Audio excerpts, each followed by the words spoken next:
And that the God you see is the God you get. If I believe God can heal me, I get the God that's a healer. If I believe God can do one thing, then God, I believe I receive that God. Like, and I've learned in my own life that is true.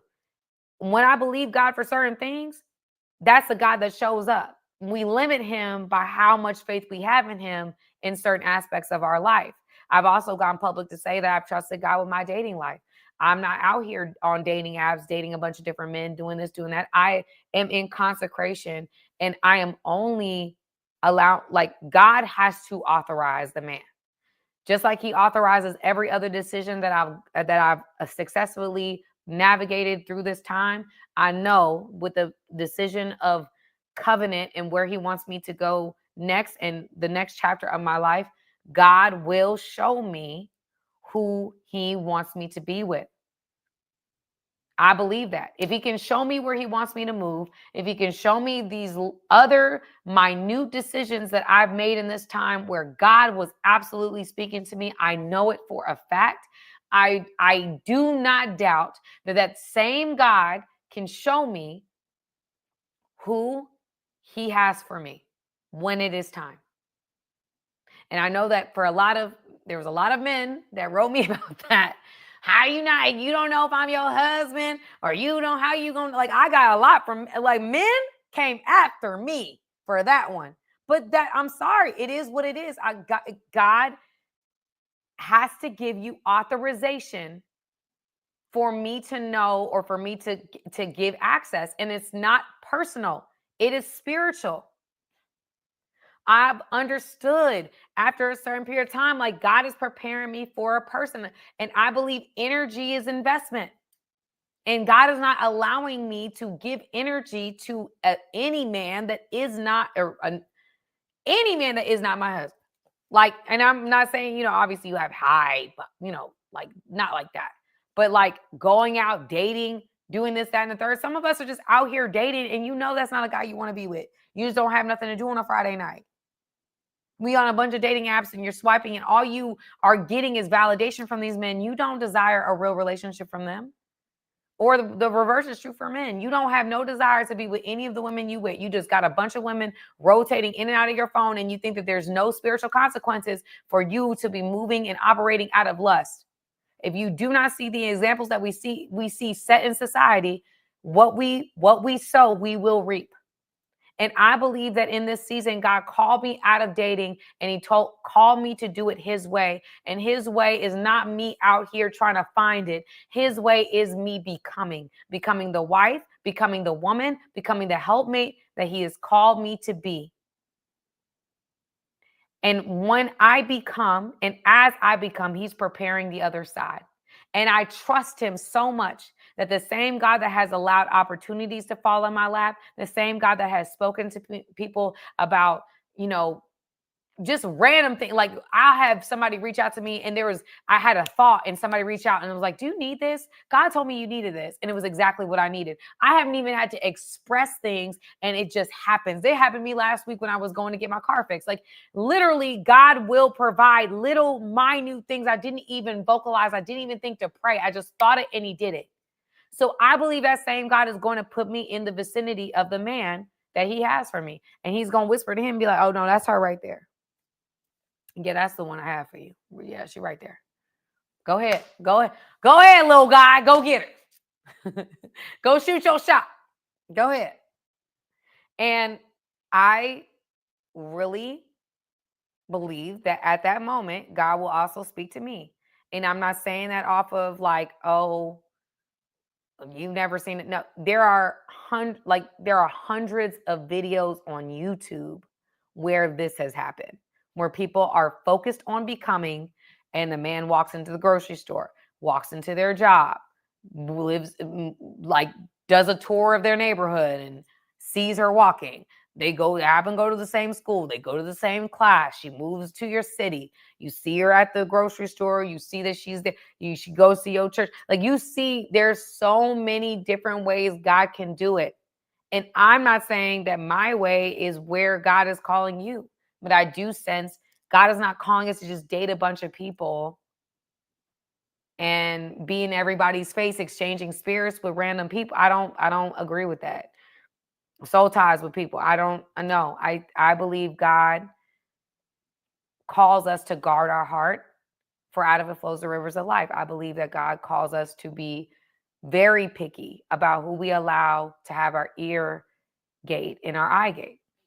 And I'm going to be that, because I know that that's what God has called me to. Anyway, I say all that to say the God you see is the God you get. I trust my God to be a matchmaker. The God you see is the God you get. I trust him to be my matchmaker. And so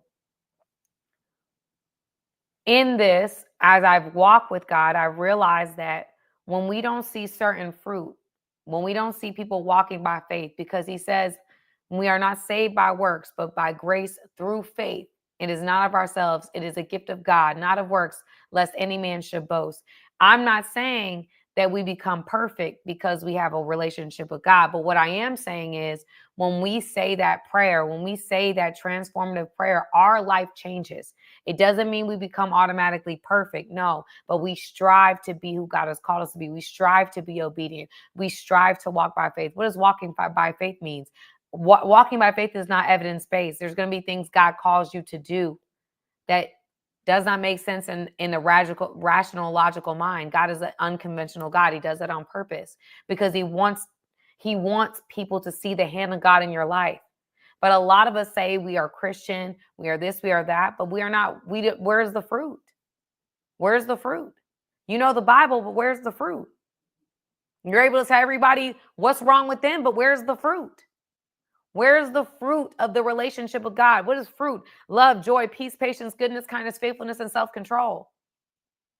Like some of us are saying that we have this relationship with God, but we have to test the spirit by the spirit. Do you? Faith without works is dead. Is your life set apart? When we have an encounter with God, and I'm saying this because, family, I am walking it. And a lot of us are being deceived. We feel like we say this random prayer and we could sin all day long, and we come in and we repent, because if we were not to wake up in the morning, we might end up in a place we don't want to be. That's not real salvation, beloved. Look at all these near-death experiences where people are being condemned to HE double hockey sticks or heaven.